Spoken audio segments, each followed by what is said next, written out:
Olá meninas, tudo bom com vocês? Eu espero em Deus que esteja tudo bem, mas se não tiver, você já sabe, vai ficar bem em nome de Jesus, amém? Eu quero compartilhar com vocês um testemunho da minha vida. Como é uma história muito grande, talvez eu tenha que dividir em 2 ou 3 partes, né? Mas eu vou começar de uma maneira com que eu consiga me expressar para vocês, tá bom? Passar um pouco do meu testemunho, passar um pouco daquilo que eu vivi, daquilo que eu vivo. Talvez eu creio que, né, possa ser um encorajamento para a tua vida. Amém? Sou casada há 35 anos, tenho 2 filhos, um de 34 e um de 25, né? E a minha vida com Jesus começou quando o pastor Pádua começou a fazer um protótipo da célula, lá em 2000, mais ou menos, 2001, na casa da minha falecida sogra.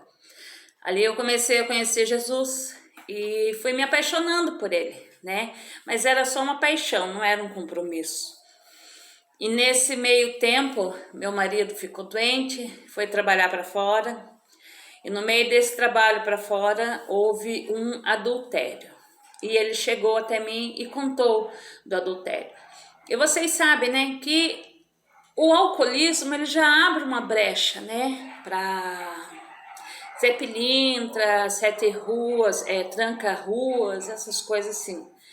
E o adultério, ele abre uma brecha para o espírito de miséria entrar e fazer ninho, se aninhar dentro da casa.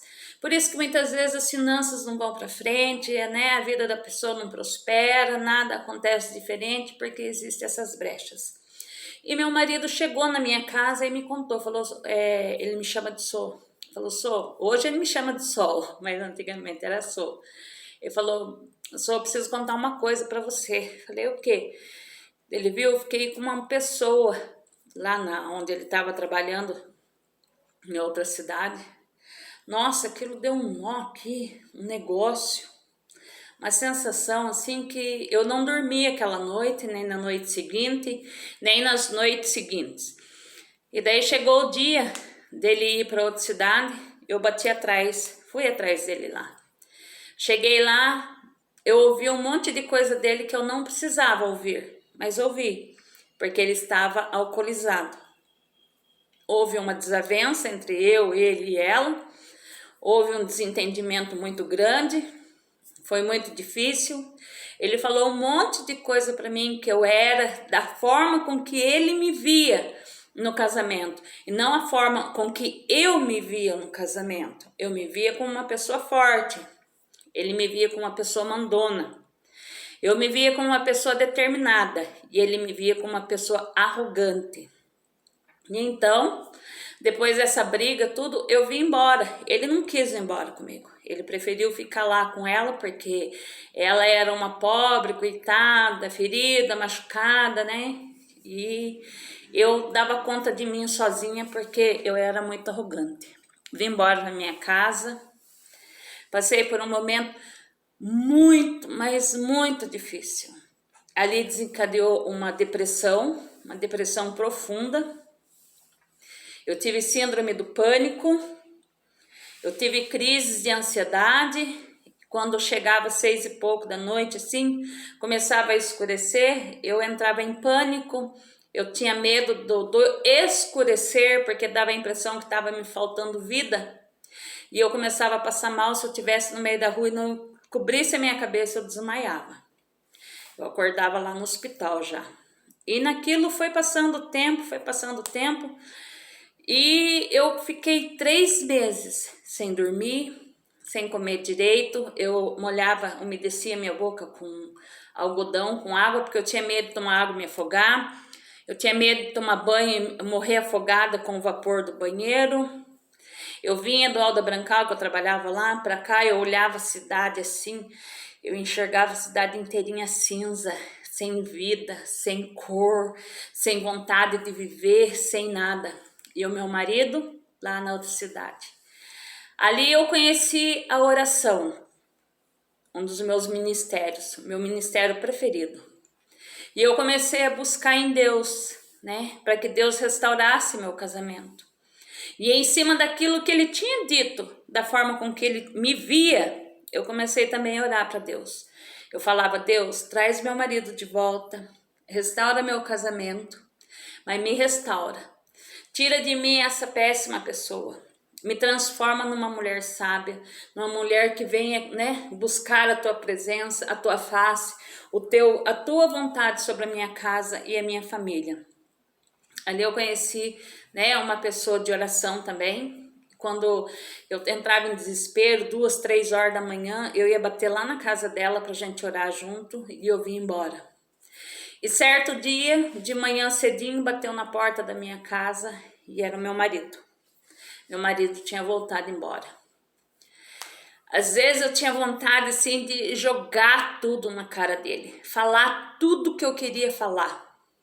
Não, eu entrava dentro do banheiro, eu olhava no espelho, ali eu falava tudo que eu tinha que falar, eu chorava, tomava um banho e saía. Aí então a depressão começou a melhorar, foi indo embora. De tanto orar, pedir para Deus, eu comecei a dormir. Eu comecei a me ensinar a orar quando eu fosse deitar, que ali eu sentiria a presença de Deus e eu dormiria. E teve uma noite que eu tive uma visão de que eu estava no colo de Deus. Aí então eu dormi profundamente, dormi 6 horas a fio. Dali para frente eu não tive mais problema com insônia. Mas a síndrome do pânico ainda me perseguia um pouco, sabe? Eu tinha aquela sensação que tinha alguém chegando atrás de mim. Doía muito essa parte aqui, sabe? Porque dava a impressão que alguém estava apertando. Meu coração acelerava, meu coração disparava e eu orando, pedindo para Deus. Aí então me convidaram para ir para a igreja. A igreja prédio. Porque eu não conhecia a igreja Jesus, né? Eu era que nem Jó, eu só ouvia falar, eu conhecia de ouvir falar.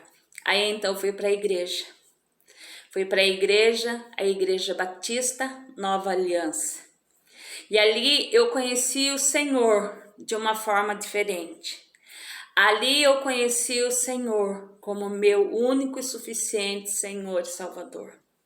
E o meu marido se aprofundou, né, no alcoolismo. E eu fui buscando em Deus, vivendo uma vida de oração, buscando ao Senhor. E o Senhor me levantou para trabalhar no ministério. Lá no bairro dos Formigas, com o falecido pastor Dini e a pastora Eva. E eu fui trabalhar. Daí, nesse meio tempo, Deus levou meu marido para uma clínica de reabilitação. Ele ficou um tempo a mais lá, trabalhou lá, ficou lá, e de lá ele saiu, ele veio embora. E nós passamos um tempo muito bom, mas eu era a pessoa ferida. Eu ainda era a pessoa machucada, eu ainda não tinha superado tudo aquilo, porque eu tinha saído de um processo de, né, adultério, de traição, e entrado no processo da vítima, e não tinha entendido ainda que eu era vitoriosa, porque Deus tinha restaurado o meu casamento, estava restaurando a minha família, e aquilo foi crescendo,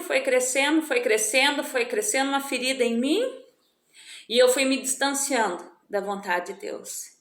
E nessa, ele recaiu a primeira vez.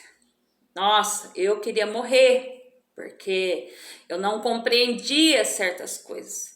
Eu não compreendia a vontade de Deus, a verdade de Deus. Eu não conseguia entender o que Deus tinha com aquilo, né? E Deus não queria apenas curar o meu marido. Deus queria sarar as minhas feridas e sarar as feridas que ficaram nele, porque ele tinha uma péssima visão de mim.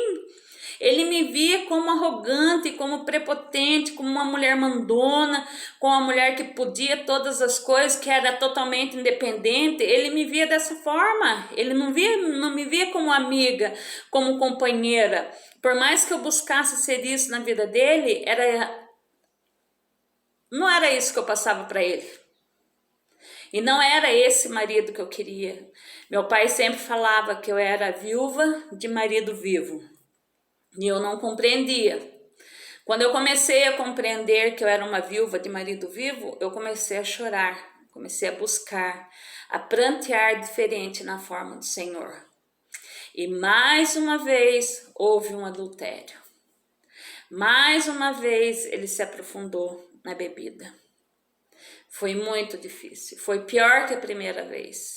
Foi terrível, terrível, terrível para mim, terrível para ele, terrível para os meus filhos, para o meu filho mais velho que chegou a ver, na época ele tinha 13 anos, ele que me contou, né? E, perdão, e foi assim um buscar de Deus, um mover de Deus muito grande na minha vida.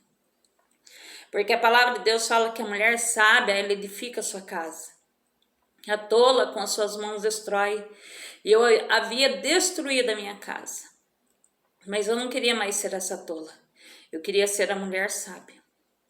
E eu comecei a buscar em Deus, indo buscar em Deus e crendo na palavra dele. Bom, já deu tempo. Eu vou parar por aqui. Tá? Não se esqueçam, nós estamos na segunda internação, segundo adultério, e depois eu passo a segunda parte para vocês. Vocês vão amar quando chegar no final, vocês vão ver o que Deus trabalhou na nossa vida, no nosso casamento e na nossa família. E eu creio que Deus vai fazer a mesma coisa para você, tá bom? Beijos, fica com Deus, Deus abençoe e até depois, tá bom?